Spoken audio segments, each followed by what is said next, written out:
चंद्रयान 3 की घोषणा से अभी उभरा भी नहीं था नासा कि चंद्रयान 4 ने मचा डाला तहलका। भारत और जापान के महा ऐलान से नासा के छूटे पसीने। इसरो मचाने को तैयार है चंद्रमा पर बवाल। ऐलान के बाद अमेरिका के उड़े होश। चांद के अंदर इसरो गड्ढा करने को है तैयार। अब चांद के अंदर से इसरो लाएगा पानी। चंद्रयान 3 अभी चांद पर पहुंचा भी नहीं, भारत ने कर दिया चंद्रयान 4 का ऐलान। दोस्तों, इसरो के ऐलान से नासा के छूटे पसीने। परेशान होकर भारत के साथ इस प्रोजेक्ट में जुड़ने को तैयार हो गया है। एक नए प्रोजेक्ट के ऐलान के बाद हमें एक नया ही दृश्य देखने को मिल रहा है। इस दृश्य में अमेरिका भारत की स्पेस एजेंसी इसरो के साथ मिलकर काम करने की बात कह रहा है। भारत के सामने घुटने टेक कर भीख मांगता हुआ नासा दिखाई दे रहा है। अभी चंद्रयान 3 की चर्चा खत्म भी नहीं हुई थी कि भारत की तरफ से चंद्रयान 4 को लेकर एक बड़ी घोषणा कर दी गई। इस घोषणा के बाद कई देशों के होश उड़ चुके हैं। होश उड़ा देने वाले इसरो के ऐलान के बाद जापान भारत के साथ जुड़ चुका है।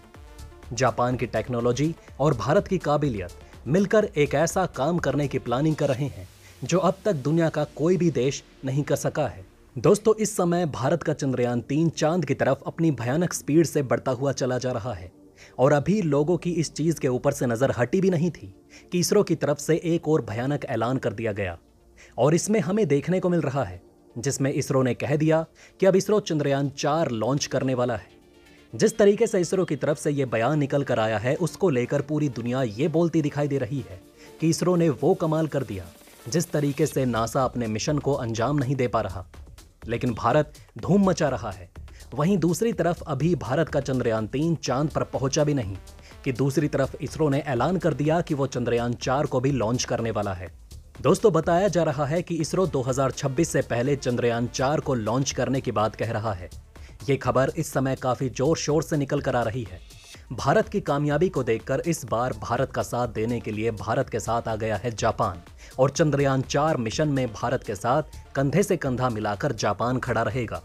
इसरो की तरफ से वो काम करने का ऐलान कर दिया गया जो काम आज तक अमेरिका, रूस, चीन कोई भी नहीं कर पाया और इस मिशन में काफी ज्यादा रिस्क भी है। इसलिए जापान के साथ भारत ने मिलकर इस मिशन को तैयार कर लिया। तो चलिए जानते हैं क्या है मिशन और समझते हैं भारत किस तरीके से फिर इतिहास रचने के मूड में आ चुका है। दोस्तों, जापान के बारे में आपने सुना होगा कि इस देश की टेक्नोलॉजी काफी ज्यादा आधुनिक मानी जाती है, लेकिन जापान चांद के मामले में पूरे तरीके से फेल हो चुका है। उसकी कोई भी टेक्नोलॉजी इस मामले में काम नहीं आती। इसी के चलते हुए जापान जैसा देश भारत की मदद लेना चाहता है। जापान को भी इस मामले में पहले से ही भारत के ऊपर भरोसा है और वो चंद्रयान 4 में भारत के साथ मिलकर काम कर रहा है।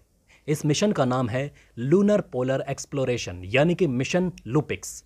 इसी को ही चंद्रयान 4 का नाम दिया जा रहा है। इस मिशन में इसरो और जापानी स्पेस एजेंसी जाक्सा यानी कि जापान एरोस्पेस एक्सप्लोरेशन एजेंसी चांद के दक्षिणी ध्रुव पर जांच पड़ताल करने के लिए लैंडर और रोवर उतारने वाले हैं। इसकी जो समय सीमा रखी गई है वो मात्र 2 साल ही रखी गई है और यह मिशन केवल 2 सालों के अंदर ही लॉन्च हो जाएगा, यानी कि 2026 में किसी भी सूरत में यह लॉन्च हो ही जाएगा, जिसके कॉन्सेप्ट को फाइनल कर लिया गया है। इसरो के वैज्ञानिक इस मिशन के लिए लैंडर बना रहे हैं, जबकि रोवर और रॉकेट जापान का होगा। इसको लेकर बताया जा रहा है कि इसमें चंद्रयान 3 से भी ज्यादा आधुनिक टेक्नोलॉजी लगाई जाएगी। इसमें जापान का रॉकेट सीरीज यानी कि S3 सीरीज का स्पेशल रॉकेट रेडी हो रहा है। LVM-3 से कहीं ज्यादा वजन कैरी कर सकता है ये रॉकेट। चंद्रयान 4 के रोवर और लैंडर में बहुत सारे उपकरण होंगे। इनमें इसरो ड्रिल मशीन भेजने वाला है जो सीधे 1.5 मीटर तक खुदाई करेगी, यानी चांद पर पानी को बाहर निकाला जा सकेगा। दोस्तों, रोवर में एडवांस जापानीज टेक्नोलॉजी के इंस्ट्रूमेंट्स लगे होंगे जो लूनर साइट के दौरान भी सर्वाइव कर सकेंगे। इसको अगर और आसान भाषा में कहा जाए तो ये अंधेरे के दौरान भी लगातार काम करते रहेंगे। दोस्तों, लूनर नाइट में तापमान बहुत नीचे चला जाता है और आप ये बात भी जानते होंगे कि जिस प्रकार से धरती पर 24 घंटे के अंदर दिन और रात हो जाती है, वैसे ही चांद के ऊपर दिन और रात होने में धरती से 28 से 29 दिन लग जाते हैं। यानी वहां पर धरती के 14 दिन के बराबर दिन और उतने ही बराबर की रातें होती हैं। अब दोस्तों, वहां पर अगर रात होती है तो किसी भी लैंडर और रोवर के सोलर पैनल बिल्कुल भी काम नहीं करते, मतलब कि ये एनर्जी प्रोड्यूस नहीं कर पाते और -200 डिग्री तक के तापमान की वजह से ये सारे के सारे इक्विपमेंट खराब हो जाते हैं। इसी के चलते हुए जापान अपनी टेक्नोलॉजी का इस्तेमाल करते हुए एक ऐसा रोवर डेवलप कर रहा है जो रात के वक्त भी सरवाइव कर सके, मतलब ये लगातार चल सके, और इसका एल्गोरिदम बहुत ज़्यादा बढ़िया होने वाला है। अंतरिक्ष में यान को उतारने के लिए इसका वजन कम होना बेहद ज़रूरी है और कोशिश है कि इसके वजन को कम कर लिया जाए। दोनों देशों के वैज्ञानिक अपने अपने आइडियाज़ लगाकर शेयर कर रहे हैं ताकि दोस्तों इस ल्यूपिक्स मिशन का आर्किटेक्ट फाइनल हो सके। दोस्तों कहा जा रहा है कि इस बार लैंडर और रोवर का वजन बहुत ज़्यादा हो रहा है। नया इंजन भी इसके लिए बनाया जा रहा है और बड़ी बात यह है कि चंद्रयान 3 की लैंडिंग और इस मिशन के बाद इसरो को जो भी एक्सपीरियंस होगा उसको भी चंद्रयान के अंदर इंप्लीमेंट किया जाएगा। इस मिशन से मिलने वाली सभी जानकारी का इस्तेमाल हम चंद्रयान 4 में भी करने वाले हैं। इसी साल अप्रैल के अंदर जापानी डेलीगेशन भारत में आए थे। उन्होंने चंद्रमा के ऊपर इसकी लैंडिंग साइट के बारे में इसरो से तगड़ी बातचीत की। उस दौरान यान की चांद पर लैंडिंग साइट के अलावा रोवर एंटीना, टेलीमेट्री और पूरे प्रोजेक्ट की एस्टीमेट के ऊपर भी चर्चा हुई।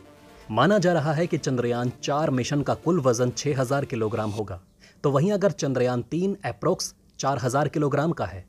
दोस्तों बड़ी बात तो यह है कि इस मिशन में नासा को भी शामिल करने की बातचीत चल रही है, क्योंकि यह मिशन चंद्रमा की सतह पर 1.5 मीटर गहरा यानी कि करीब 4 फीट 11 इंच गहरा गड्ढा खोदने वाला है और वहां से ये मिट्टी के सैंपल को कलेक्ट करेगा और इनको ये फिर वापस धरती के ऊपर लेकर आएगा। और इस काम में दोस्तों बहुत ही तगड़ी इक्विपमेंट्स यूज होने वाली है।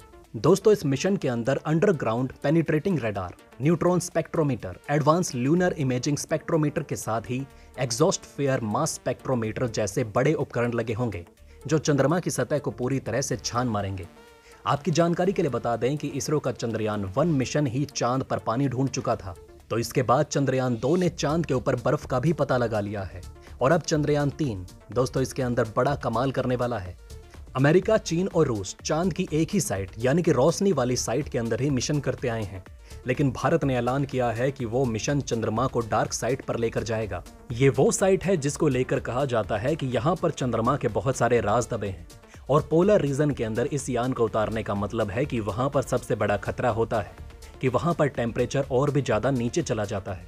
साथ ही दोस्तों वहां पर सूरज की रोशनी बिल्कुल भी नहीं पहुंच पाती, लेकिन वहीं पर इसरो रिस्क लेने वाला है।